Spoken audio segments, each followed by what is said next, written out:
Dar šiek tau buvo 20 metų.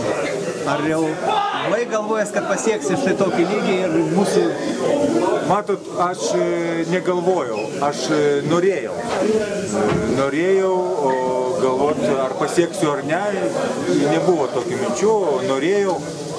Ir aš realistas gyvenime ir nepasisektų, aš kitą veiklą, bet yra kaip yra. Ir aš labai patenkintas savo karjerą ir aplamai. Ir Maskva, ir Centrinio sporto klubo jau pripratai prie to režimo kariško Jono Kazlausko. Taip, pripratom jau ir aš skaitau visą komandą. Priprato ir darom tą, ką reikalauja treneris. Tai būsite Eurolygos čempionai? Nu, čia matot, dar ilgas labai kelias, dar per anksti šnekėt. Matot, daug niuansų priklauso. Daug situacijų gali būt, reikia išlaikyti tokią komandą kaip yra, išlaikyti tokią atmosferą, kad kuo mažiau traumų pasitaikytų žaidėjams. Ir aš manau, kad viskas gerai. Komandai daugybė žvaigždžių. Kaip pačiam, pavyzdžiui, sekasi... Ačiū už komplimentą. Kaip sekasi pačiam, tarkim, rungtyniauti, su kuriuo iš maloniausiai rungtyniauti? Su visais malonu. Su visais ir pas mus nėra nepaskirstyta, kad žvaigždė.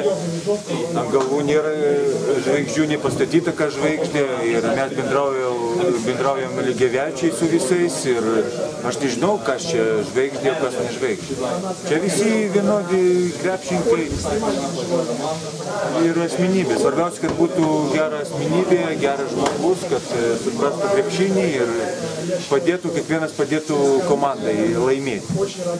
O čia svarbiausia. Žvaigždė čia, matot, galima su daug žvaigždėm, bet nieko nelaimėti, o galima su žvaigždėm viską laimėti. Viską priklauso nuo asmenybės. O koks paties savitarpio supratimas su Teodosičium? Koks tai yra žaidėjas, tarkim, ar labai gerai vienas kitą supranta? Nu kaip, aš manau, kad kiekvienas krepšininkas su jo gerai jaučiasi, kaip žuvis vandenyje, aš skaitau. Todėl, kad jis iš tikrųjų protingas žaidėjas ir jisai supranta krepšinį, jisai visą laiką atiduos laisvam žaidėjui kamuolį. Ir pas mus praktiškai su visais. Visi supranta krepšinį, visi gali tą padaryti. Andrėjus Kirilenka, kokia įtaka komandai? Šalia jo turbūt... Kiekvienas žaidėjas pas mus labai didelį įtaką duoda komandai. Todėl, kad pas mus pastatytas komandinis žaidimas ir už tai kiekvienas žaidėjas pas mus labai svarbus. Kokį įspūdį šiandien Lietuvos Rytas jums pačiam paliko? Labai gera. Aš ne pirmas varžybas mes žaidžiam ir mačiau daug varžybų ir prie Žalgirį teko pažiūrėti biškį. Gerą komandą. Aš skaitau Eurolygos komandai ir reikėjo mums daug paprakaituoti, kad laimėtų.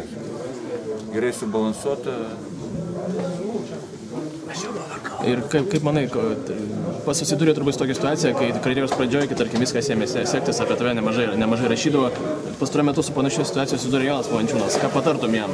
Kaip susidoroti su tokiu dėmesiu, ką reikėtų daryti? Matot, aš biškį pažįstu ir jam manau, kad patarimai nelabai reikalingi. Jisai daro, man atrodo, tą, ką jisai turėtų daryti.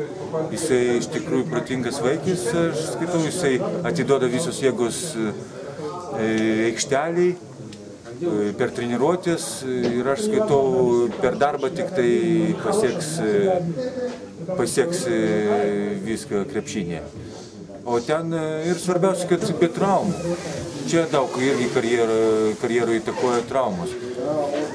Taip, jeigu nebus traumos, jisai mėgsta dirbti, jisai mėgsta darbą ir aš manau, kad jam turi pasisekti.